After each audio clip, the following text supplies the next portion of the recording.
Right.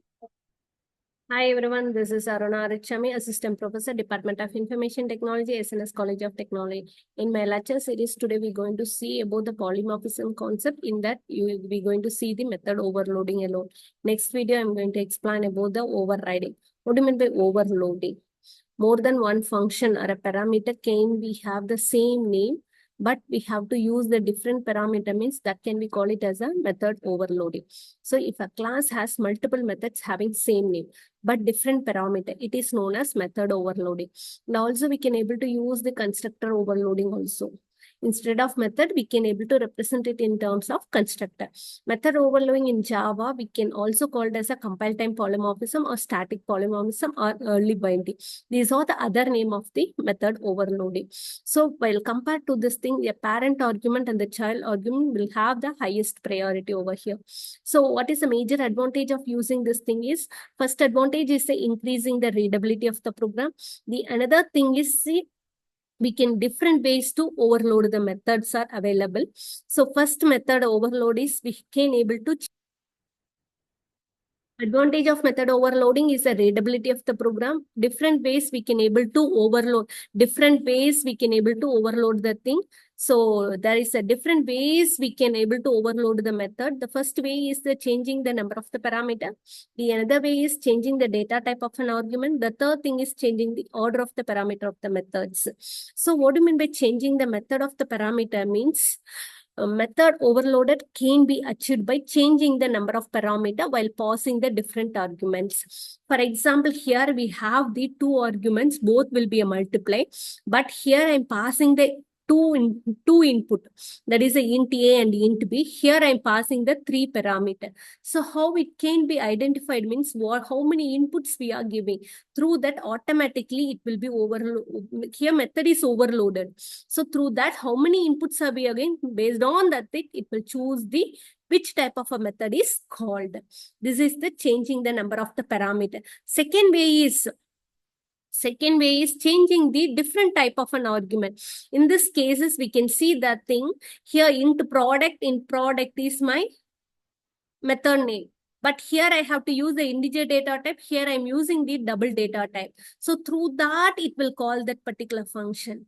The third method is order of the parameter. So for example, in one way, for example, student ID. Here also I'm using student ID. String name and int roll number is I'm using. Int roll number and string name here I'm using. Here I have to pass the variable as here name and roll number means it will move to that particular thing. Roll number and name means it particular to the another thing. So this is the how we can able to identify with type of a methods we can able to pass. So we can use the different methods with a different number of an arguments. Through that we can able to identify which type of a method is called. Here exactly why if the exact property does not match with an argument, because the conversion is a major thing. So this is a prioritized compiler itself, it will can convert the one byte of data to the another term. So how it can be converted? The byte can exploit in the top down approach only we can able to overload or override. Otherwise we can't able to override the thing. If the subclass,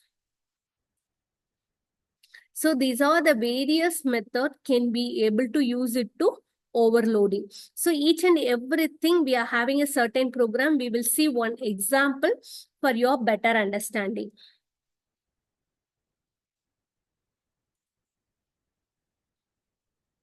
See here, I have to use the number of parameters. For example, here I have to copy this one. So I have to put it in my notebook, new tab.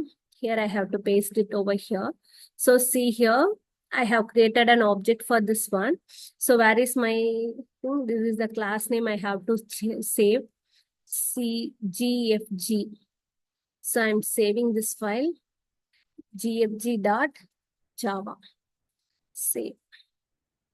Here I have to pass 2 input. Here I have to pass 3 input. Automatically, if I give like this, means automatically move to my first function. Here it will move to the second function. Check whether it can be executed or not. Java C file name dot Java. See here, it doesn't have any error. So directly I can run this program. See through that, I can get an output. So this is the how and method overloading can be executed. Thank you for watching my video.